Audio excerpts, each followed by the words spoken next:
नमस्कार, जनसत्ता में आपका स्वागत है। वडनगर और मानसा, गुजरात के दो गांव, दो कस्बे, जिनके बीच 50 किलोमीटर की दूरी है। गृह मंत्री अमित शाह 1964 में जब मानसा में पैदा हुए तब पीएम नरेंद्र मोदी की उम्र 14 साल थी।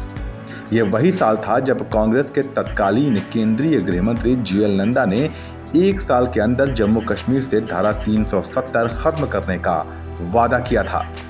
यह वादा वडनगर और मानसा के सामान्य परिवार में पैदा हुए इन दो लड़कों ने 55 साल बाद 2019 में पूरा किया।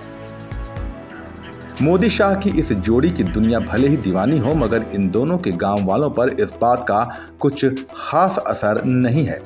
तभी तो ऊंझा सीट के अंतर्गत आने वाले वडनगर और मानसा दोनों ही जगहों पर 2017 के विधानसभा चुनावों में बीजेपी को कांग्रेस के हाथों हार का सामना करना पड़ा था।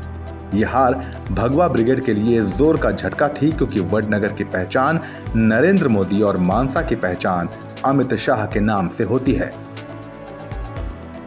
शाह के गांव की सियासी गणित।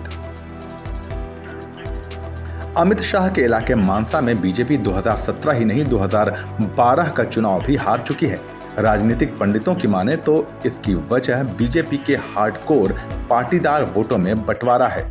अगर मानसा के वोटों की गणित पर एक नजर डालें तो इस विधानसभा सीट पर कुल 2,28,259 मतदाता हैं, जिनमें से पाटीदार मतदाता करीब 45,999, ठाकुर 42,226, ओबीसी 34,642, राजपूत 29,207, चौधरी 22,500, अनुसूचित जाति 17,600, क्षत्रिय गड़िया 14,913, अल्पसंख्यक 4,900, ब्राह्मण 3,000, वणिक 2,050, अनुसूचित जाति 500 और अन्य जाति और वर्गों के मतदाता करीब 10,722 हैं।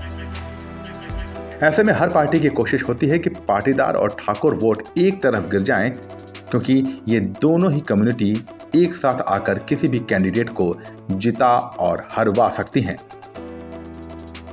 मोदी के गांव का हाल।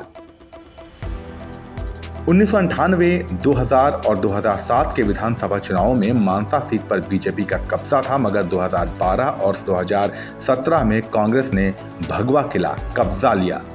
2017 के चुनावों में मानसा की ही तरह वडनगर सीट भी कांग्रेस ने जीती थी। ये बात और है कि जीतने के कुछ समय बाद कांग्रेस की एमएलए साहिबा बीजेपी में शामिल हो गई थीं, मगर दिसंबर 2021 में उनकी डेंगू से हुई मौत के बाद से ये सीट खाली है। आपकी नज़र में इस बार इन दोनों सीटों पर किसे जीत मिलेगी, हमें कमेंट सेक्शन में बताइए और देश दुनिया की खबरों के लिए बने रहिए जनसत्ता के साथ। नमस्कार।